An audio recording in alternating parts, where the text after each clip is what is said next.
Je ne vois plus que Danielle Simonet inscrite. Je voudrais être certain de n'oublier personne.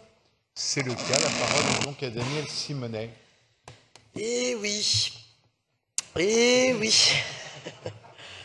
Ah là là là, c'est toujours un poème, hein, cette délibération qui revient, Paris Europlace, tous les ans. Oui, c'est la conception du pari en commun du JLM de la majorité parisienne, de l'équipe d'Anne Hidalgo. C'est une drôle de conception. Parce que, franchement, Paris Europlace, 100 000 € pour une association qui a en charge de promouvoir la place financière parisienne et soi-disant l'innovation de la finance environnementale. Je ne vais pas reprendre ce qu'a dit Jean-Noël Lacroix, mais la Société Générale, BNP Paribas, tout ça, c'est des banques qui n'investissent pas dans les énergies carbonées. Vous pensez qu'elles investissent que dans les énergies renouvelables? Enfin, je veux dire, Total est le plus gros pollueur de la planète. Aéroport de Paris. Mais il y en a un autre que vous avez oublié de citer, Jean-Noël Alcoy, donc comme ça je pourrais compléter vos propos. Quand vous regardez en fait dans le conseil d'administration, vous voyez plein de grands noms, hein. Il y a le nom de Madame la maire de Paris qui est en fait coincé entre deux autres noms qui sont intéressants. Alors en dessous, il y a Guillaume Sarkozy, qui est le patron de Malakoff Médéric, hein. C'est du beau monde, hein. Il y a plein de dizaines de grands patrons du CAC 40. Et puis il y a un autre nom. Alors cet autre nom, eh bien, c'est Monsieur Bruno Lafont. Est-ce que vous connaissez Monsieur Bruno Lafont? Non, ça vous dit rien? Ah, Bruno Lafont. Bruno Lafont, en fait, il est parti de son entreprise avec un parachute doré de 9 millions d'euros, mais en fait, il a été mis en examen. Et d'ailleurs, une partie de son parachute doré a été saisie dans une affaire qui n'est pas encore terminée d'être jugée, hein, qui est l'affaire Lafarge. Et oui, l'affaire Lafarge, vous savez, hein, cette grande entreprise qui, pour continuer d'exploiter une cimenterie en Syrie, eh bien, n'avait pas hésité à payer des djihadistes, et pour laquelle, eh bien, hélas, dans cette assemblée, 15 jours après les révélations du Monde, eh bien, je me suis senti bien seul à voter contre la Convention pour Paris-Plage. Donc non, franchement, c'est 100 000 € pour Paris Europlace. On a plein d'autres idées, hein, pour les utiliser pour l'innovation écologique. Franchement, je pense que mettons-les au pot commun du budget participatif. Hein, on ouvrira un nouveau budget participatif, cette fois-ci fonctionnement. On met au moins ces 100 000 € et vous allez voir, même si ce n'est pas énorme, hein, mais on va trouver plein de choses innovantes pour l'environnement, même si ça ne suffira pas. Mais je voterai contre, comme chaque année, cette délibération. Je vous remercie. Merci Danielle Simonet. Je donne la parole à Jean-Louis Mussica pour répondre aux oratrices et orateurs. Bien.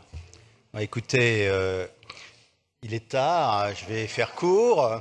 Très bien, merci Jean-Louis Mussica. Je voudrais d'abord dire à Jean-Noël Lacroix que si jamais il veut financer la transition écologique uniquement avec de l'argent public, ça pourrait lui prendre 3 ou 4 siècles et je pense que l'humanité aura disparu de la planète avant que cela soit fait, tout simplement parce que la finance, elle est pour l'essentiel privée, elle est de façon marginale publique, et ça c'est à l'échelle de la planète, mais c'est également à l'échelle de la France. Donc je ne sais pas lequel est le plus naïf des deux. Celui qui considère que nous devons faire pression sur la finance de marché, sur la finance privée, pour la conduire sur des chemins vertueux, ou celui qui croit que l'argent public va suffire à financer la transition écologique. Et je pense que vous êtes vraiment dans une économie vaudou quand vous dites cela. Après ça, moi j'entends bien vos arguments. Le problème est toujours le même.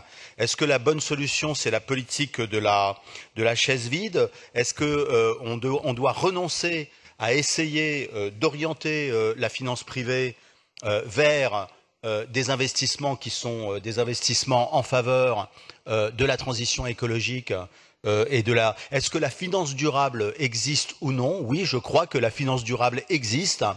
Et tout simplement parce que si elle n'existait pas, on ne pourrait pas faire des investissements de long terme, des investissements d'infrastructures par exemple. Or, on en fait et ce ne sont pas uniquement des investissements publics, ce sont également des investissements privés.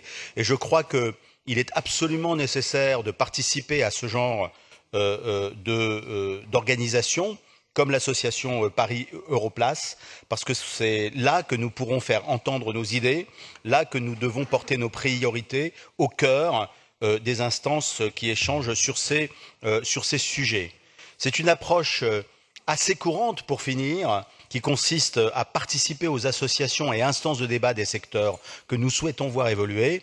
Je vous rappelle, par exemple, que ma collègue Antoinette Gull a une approche similaire en ce qui concerne l'industrie de la mode avec le soutien à la mode éthique, alors même qu'on pourrait dire que l'industrie de la mode est une industrie du jetable. Moi, je crois qu'il est possible de faire évoluer les mentalités, il est possible d'influer. Nous avons créé un fonds vert à la mairie de Paris qui joue un rôle important dans l'orientation d'un certain nombre d'investissements. Et c'est la raison pour laquelle je vous propose, mes chers collègues, de voter cette délibération malgré les propos que j'ai entendus à l'instant. Parfait. Merci Jean-Louis Messica. Je mets donc aux voix le projet DAE 48. Je demande de lever distinctement vos mains, quel que soit votre vote, pour qu'il n'y ait pas de contestation. Donc DAE 48, qui est pour?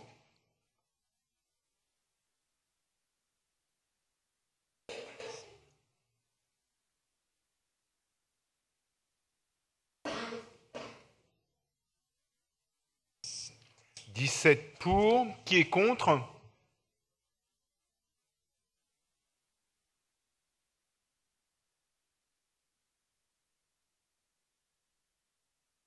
« 12. 17 pour, 12 contre. Le projet de délibération est adopté.